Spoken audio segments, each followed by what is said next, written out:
The twilight zone, also known as Chemistry 203.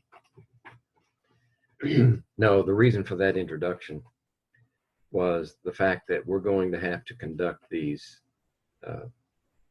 laboratory exercises from now to the end of the semester in a virtual mode.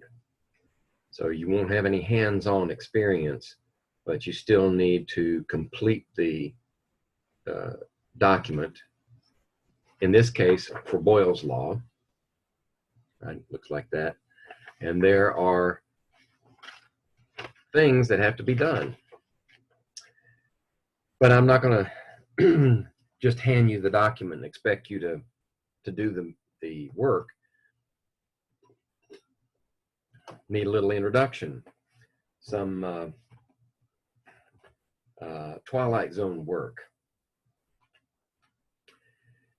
so that when I give you the data, which I will do, you'll be able to answer the questions, do the calculations, and generate the report. So let's begin. Boyle's law. What is Boyle's law? The relationship between pressure and volume, which is always equal to a constant, as long as temperature is constant and the number of moles are constant. That is, you can't change the temperature, you can't change the amount of gas that's being investigated for pressure-volume relationships. If you do that, then you have a different situation. But for Boyle, you hold the pressure, one of them constant, well, you don't hold them constant. Pressure changes as volume changes for constant temperature and constant moles, and that relationship is equal to a constant value. So, I've said before that when you have a product of two variables equal to a constant, you have an inverse relationship. Always. And in our lecture series that goes along with this class, we learned that when you graph pressure and volume,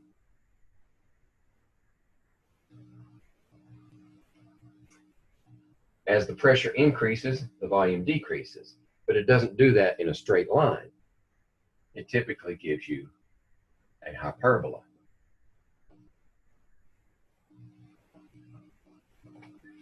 Okay, that's Boyle's law and introduction. Now let's get to the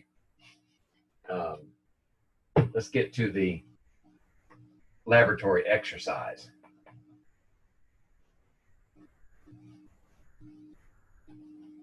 And just remember, whenever you have a laboratory exercise, there's always some central theme, some central idea that you should focus on. And in this case, it's the relationship of pressure and volume.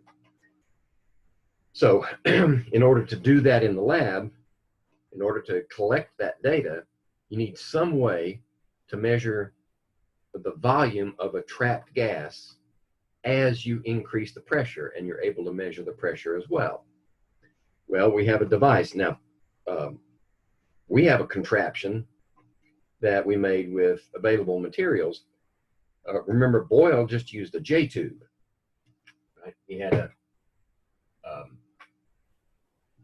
glass tube like that, open at one end, and he just added mercury to it. And once the level of mercury rose to meet the inside curve of that J, that gas is trapped. Now, that means that the amount of gas that you start with is the same amount you have all the way through the experiment.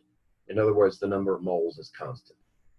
And then, as long as the temperature in the room doesn't change significantly, the temperature is constant. There are other ways to hold temperature constant, and Boyle may have tried them. You know, just submerge your tube in an ice bath and it's going to stay 0 degrees centigrade through the entire experiment. Well,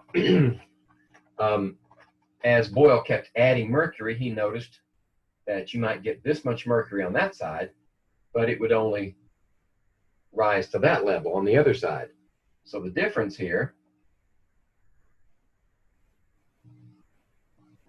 is the difference in pressure on that gas in millimeters of mercury. Now, Boyle didn't have to do any corrections for pressure, like for whatever the temperature, whatever the pressure was outside, because in addition to having this pressure, height of the mercury column, there is also atmospheric pressure bearing down in addition to that. So he was, by the design of the experiment, Boyle was taking into account both the pressure from the mercury and atmospheric pressure on that gas. I'm saying that because the contraption that we built, and I'll show it to you in just a second, this contraption, we're only measuring this pressure, and in order to get the total pressure, we have to add the atmospheric to it. Okay, so let's get to the construction. Now this is explained in the method. Where do you find this method? Okay, let me show you. I'm going to share the screen. And this is your blackboard for the course at Southern West Virginia Community and Technical College. So from here, we are already started at learning modules. Right? So now you just scroll down to laboratory exercises. And here are all your exercises. You probably have already seen this, but I've added a couple of things. Here's the document for Boyle's Law, and you just click on that and then right click on the file, save as, and then you can open it in your Acrobat Reader and print it. But here is Boyle's Law, a lab introduction. This is not the one that I'm doing now. This was a previous one. And I got to thinking about it, and this one is not a very good quality video. So it's hard to see some things. So I'll take this one down and put the one up that I'm creating right now. And I think it'll work better. But this information here is the data that you'll be using to complete the experiment. This data was collected for your sister course, Chem 213. They've already done the Boyle's Law and were able to do it hands-on before this coronavirus thing came along and messed everything up. So you'll get the data that was produced by the Chem 213 class. And let's see, I might as well just show you what it looks like. So let's open this. Okay. Okay. You'll notice that that is a shot, a photograph of the blackboard in our lab. And notice here it's Chem 213. Well, they collected data at various pressures. They noted the volume of the gas that was trapped inside the container. And over here, this information is the barometric pressure. Actually, the barometric pressure that we measured is right here, 29.44 inches of mercury. Okay, these are conversion factors. 1 atmosphere equals 29.92 inches of mercury, which you can use to convert this value to atmospheres. We're going to measure the pressure on the gas in terms of pounds per square inch, because we're going to use a tire gauge. Right? So if you convert the PSI to atmospheres, then you will have both your readings here in PSI will be changed to atmospheres, and the barometric pressure will be in atmospheres because you've converted it. And to each one of these atmospheric conversions, you would add the atmospheric pressure, the barometric pressure. Then that would give you the total pressure. And there is a place for it in your document here on this table. So there's the gauge pressure. Well, you can't see it too well. Let me unshare this screen and then I can show you. There we go. Okay, so when you look at your document, you're going to have a place for the gauge pressure in PSI, which will have to be converted to atmospheres, and then the volume that you measured, and then the total pressure here is going to be each one of these plus the atmospheric pressure. You have to convert both of them to atmospheres. You can't add two different units of measure. They have to be the same. And then there's some other calculations that you have to do, and we'll talk about that as we go. Okay. So what's the contraption? Well, in order to measure the pressure on a trapped gas, you need a device that will allow you to measure the volume of the gas that's being trapped. And the best way to do that is with a syringe, a plastic syringe. So we've got our plastic syringe here.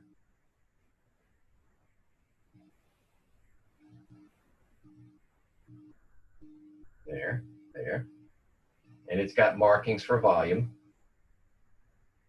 that you can read the volume trapped inside. And it's going to have an inner part here. And unless we cap off the nipple end, there's no trapped gas. So what we use is a laboratory cork that's got a hole only part way drilled in it.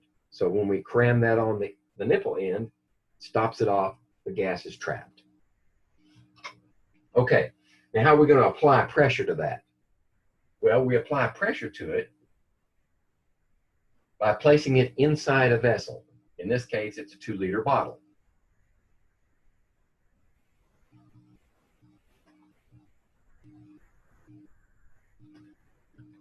All right, so there's a 2-liter bottle, plastic bottle, that is clear. It's made out of PETE, which is a very durable plastic, and it's clear.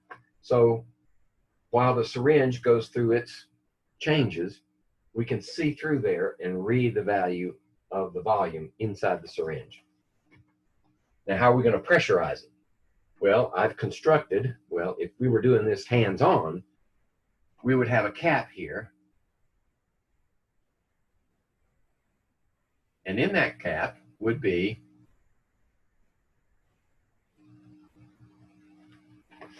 the valve stem, the exact same valve stem that you'll find on every one of the tires on your car. So we can apply pressure through there by means of a pump.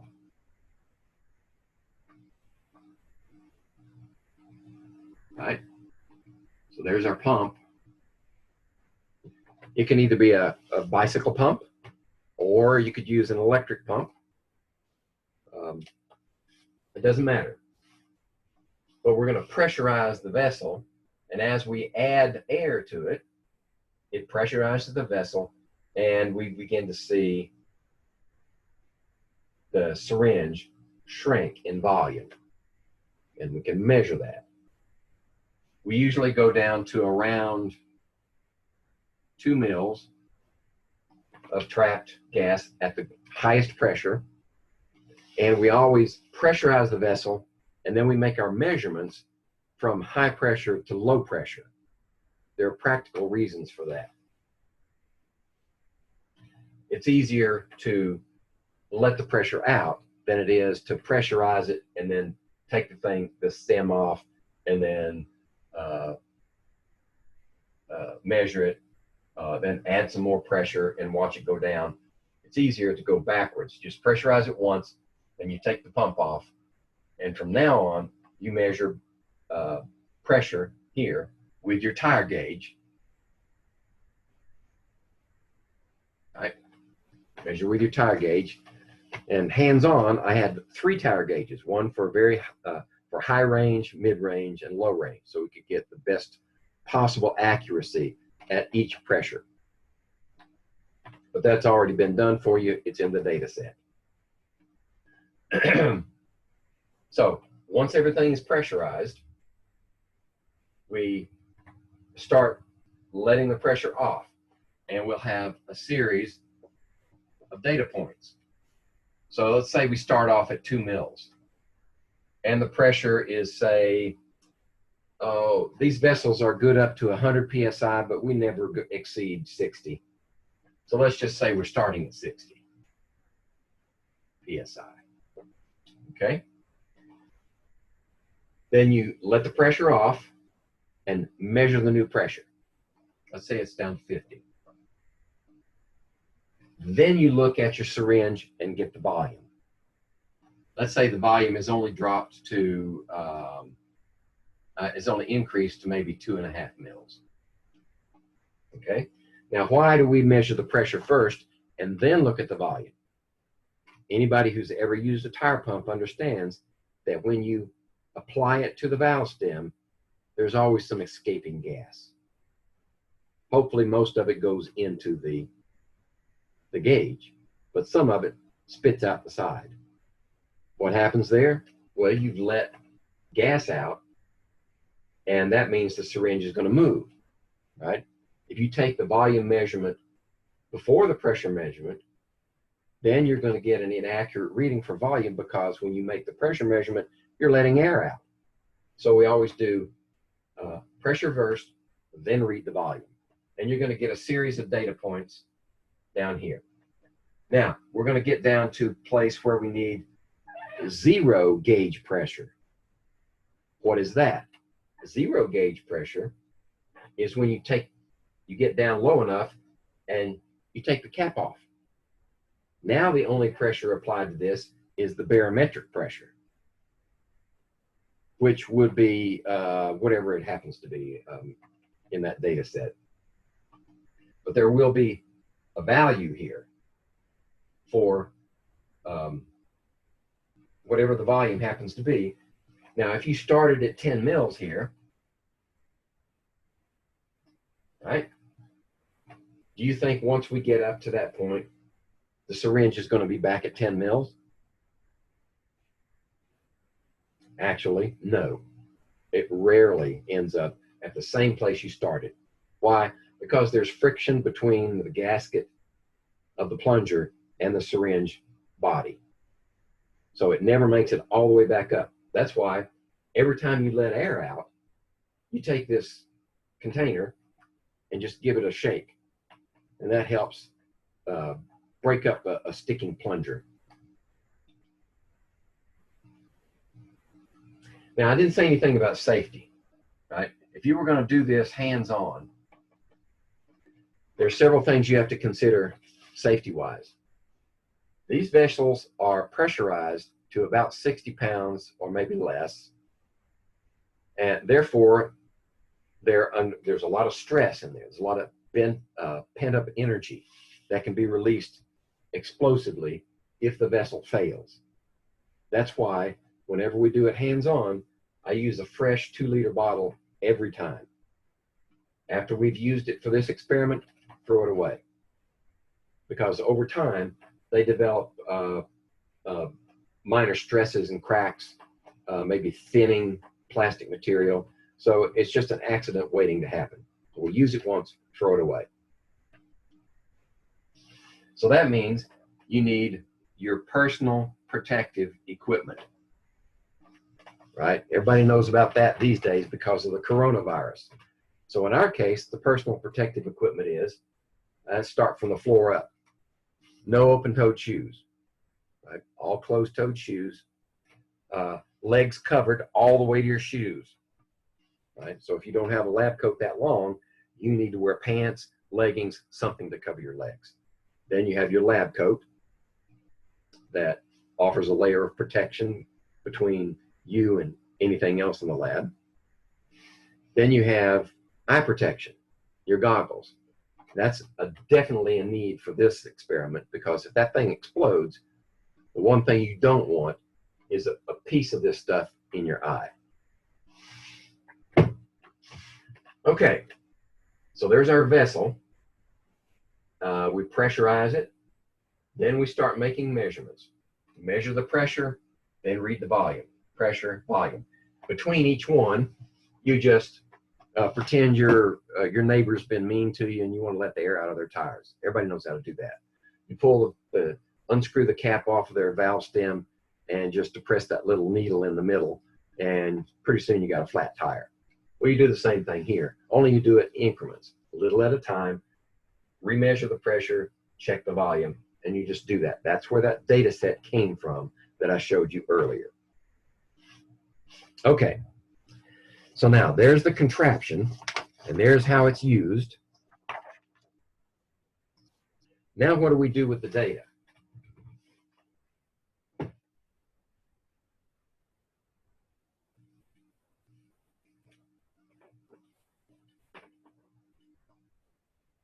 All right, so we've got an atmospheric pressure, a barometric pressure. I better get a new marker.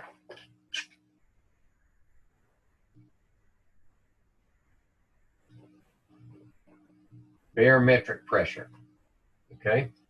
Let's say we measure it at 26.5 inches of mercury. What is that in atmospheres, right? So, you know me, inches of mercury, we want to end up with atmospheres. So you need a conversion factor. Inches of mercury on the bottom, atmospheres on the top, right? So 1 atmosphere is equal to how many inches of mercury? Well, take another look at that data set and you'll see that the conversion factor is 29.92 inches of mercury. So we divide this into that. Let's just do it.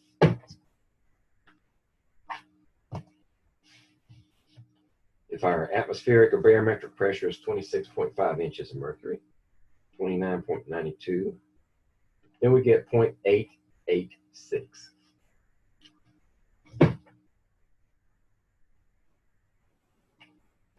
That's the atmospheric pressure that's bearing down on our vessel, and consequently by transference of that pressure on the syringe inside the vessel.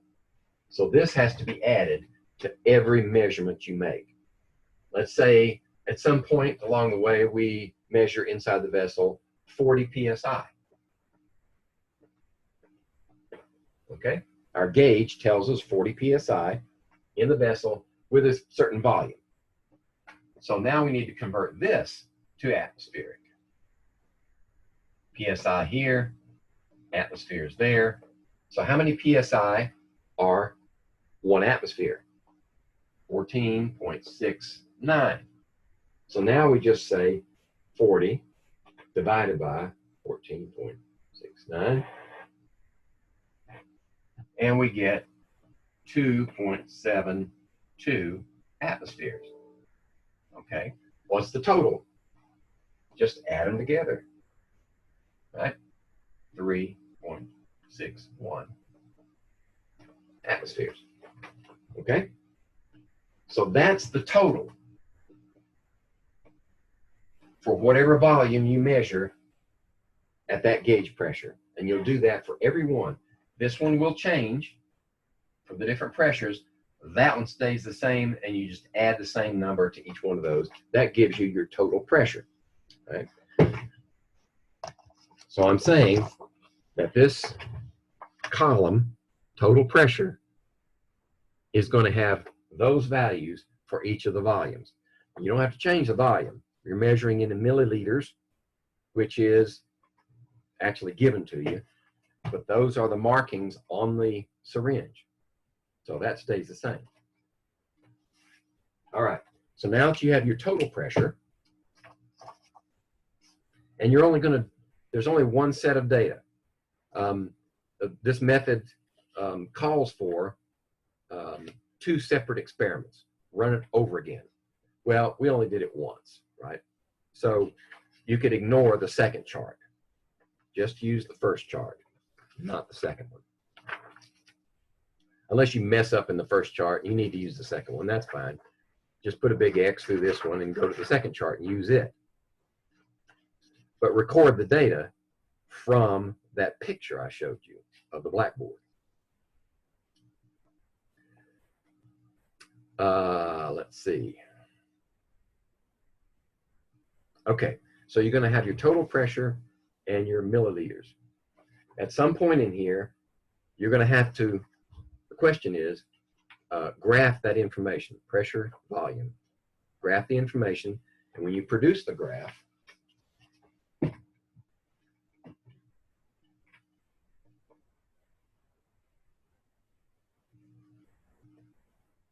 cardinal rule with drawing a graph is it has to stand alone.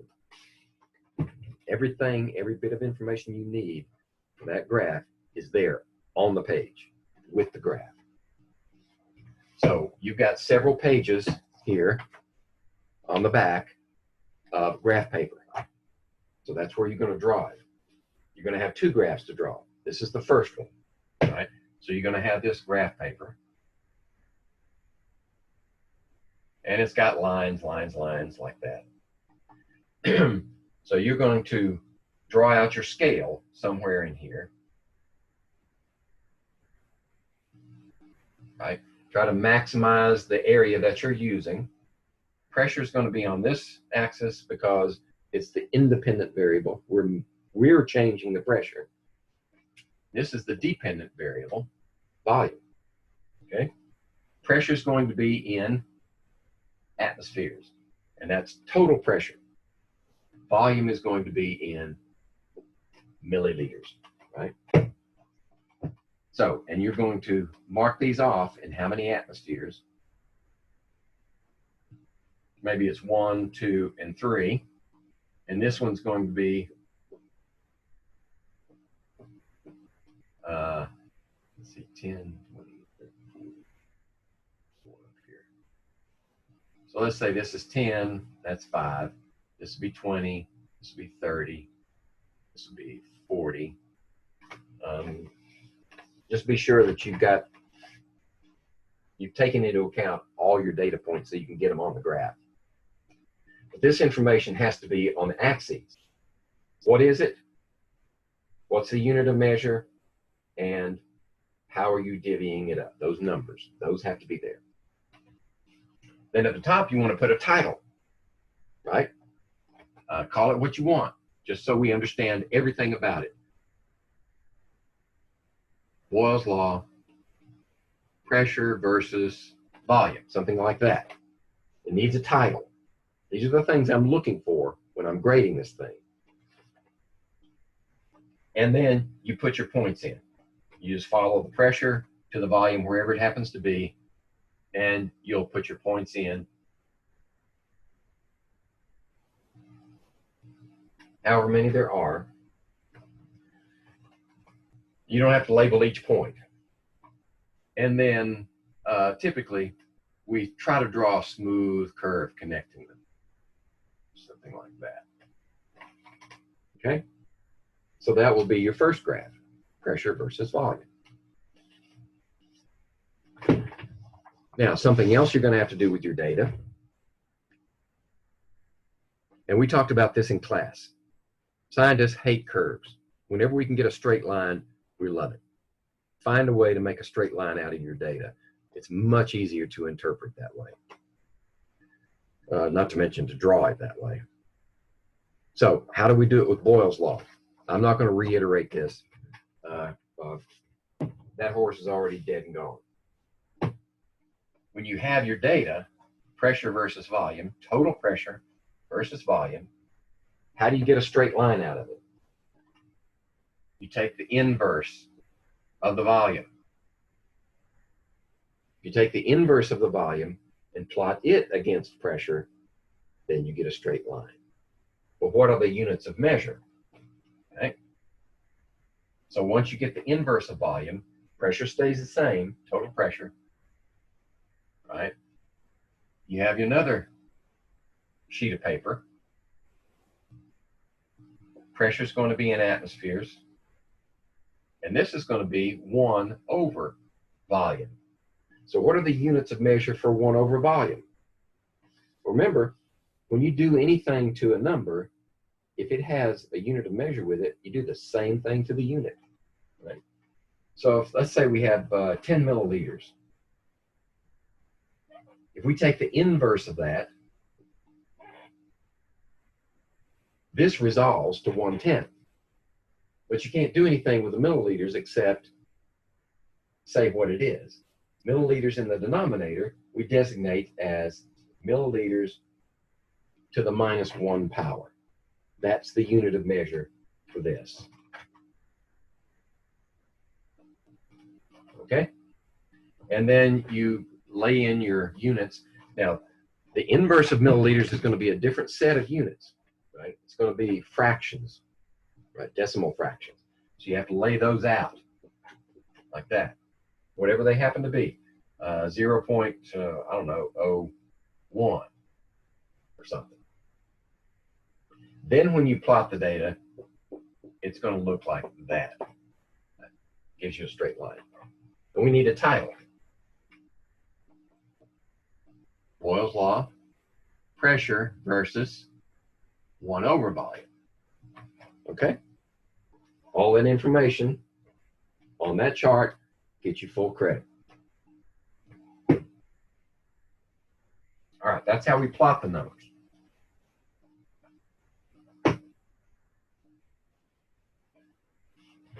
But there are other columns on this table, right? There are other columns here. P times V, right? What should P times V be? Well, if our data is perfect, pressure times volume, total pressure times the volume measured should be the same at every position in a perfect world. Experimental error says, no, it's not. They'll be close, but they won't be exact. So what you do is do the pressure, total pressure times volume, and put those numbers in that column. Then what do you do with that data? Well, the first thing you do is you take all these numbers, P times V's, and you average them. That's what this is down here. That P times V with a bar over it.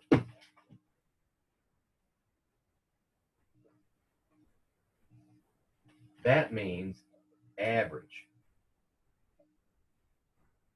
all values. So you're going to get an average P times V value for all of those numbers that you just calculated. All right. Now, what do you do with that? Well, here's what you do with that. It's in the last column. You take each one of your P times V values, right, and subtract the P times V average value, right? Now, if this one's bigger than that one, you're going to get a negative number. We don't want negative numbers. We just want to know what's the difference. That's why we put those bars on the outside, absolute value. If it has a minus sign, throw the minus away.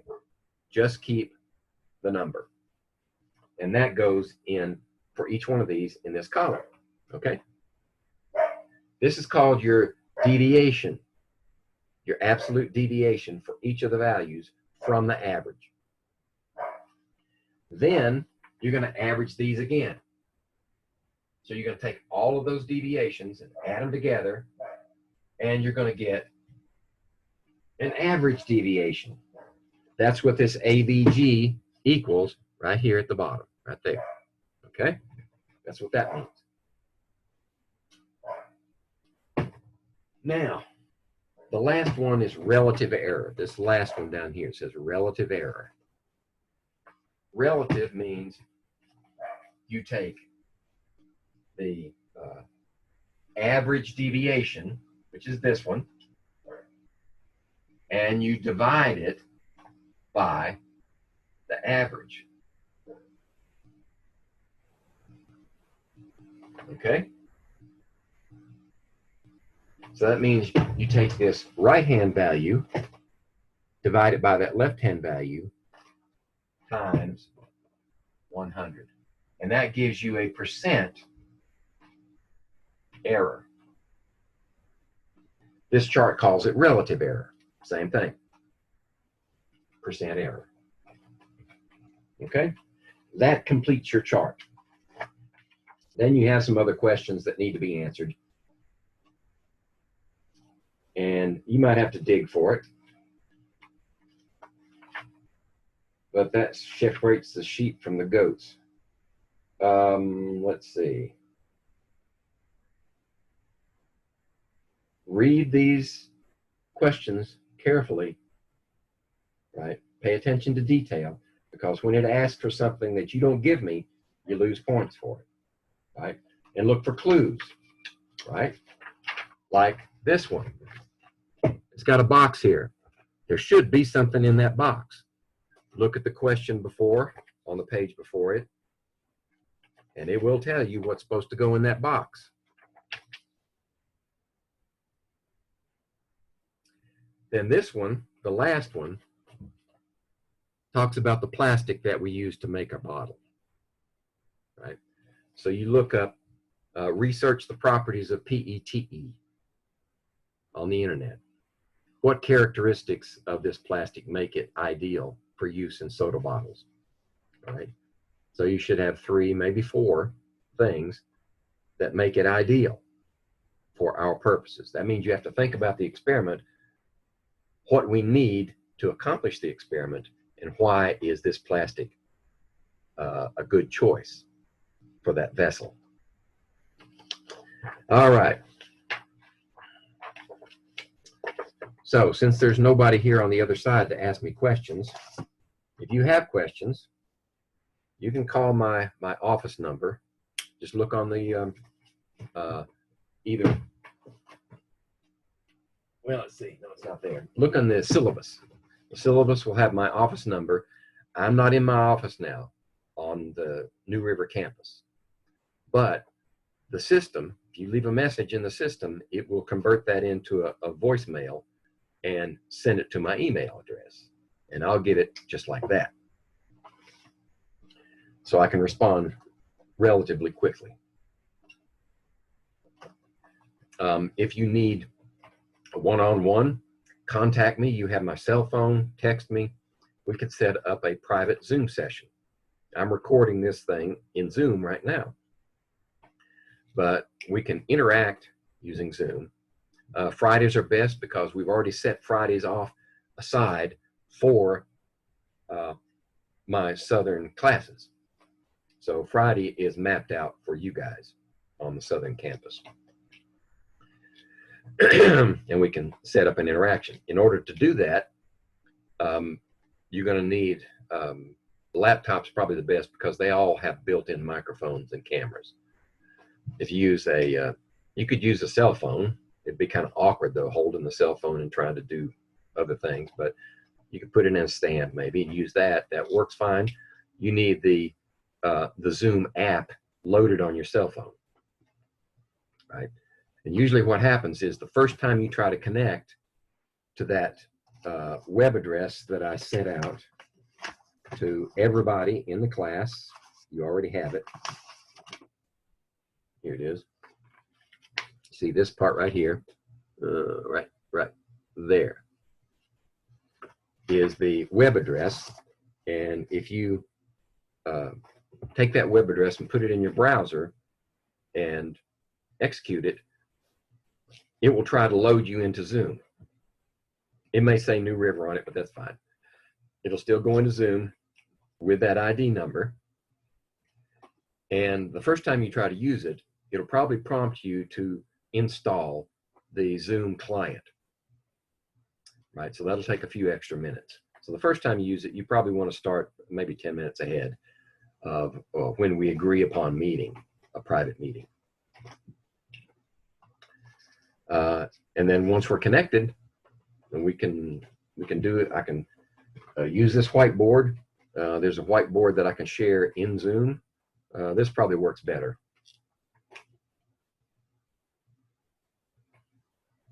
Okay, let's see. I want to be sure I'm not leaving anything out for this method. Let's see. Okay.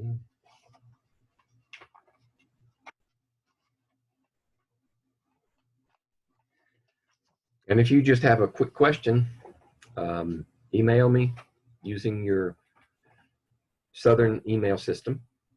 And that brings up another item. Check your email every day, at least once a day. Twice is better for messages. If you don't get a message from me, fine, just go about your business. But you can contact me through the Southern email system, or you have my cell phone, you can text me. There are numerous ways that you can get a hold. But don't use personal email. Use the Southern system. The reason being, it's easier for me to tell which class you're in. If I see your email address, then I know instantly which class you're in. It's easy to tell. I've had students use their personal email, and there's no way to tell who's sending it unless you identify within the email. And some students just get in a big hurry and they don't do that. So I have to respond, and we play email tag back and forth half a dozen times, trying to figure out who's who and what's what. So contact me with your Southern email and be specific with your questions. If you're not just setting up a Zoom meeting, if you just have a question that you need to ask, be very specific. In fact, to be safe, tell me what class you're in. Tell me what the problem is. Is it with the lecture part, or is it with the lab? Specify the lab. And if you have a question about an item in the lab, be specific about what page is on. Is there a numbering system? Tell me exactly what you mean. Then I can get quickly to where we're both looking at the same thing. And then I can answer your questions. Okay. So that's the end of this video, and we're going to stop recording and stop the meeting. Be safe.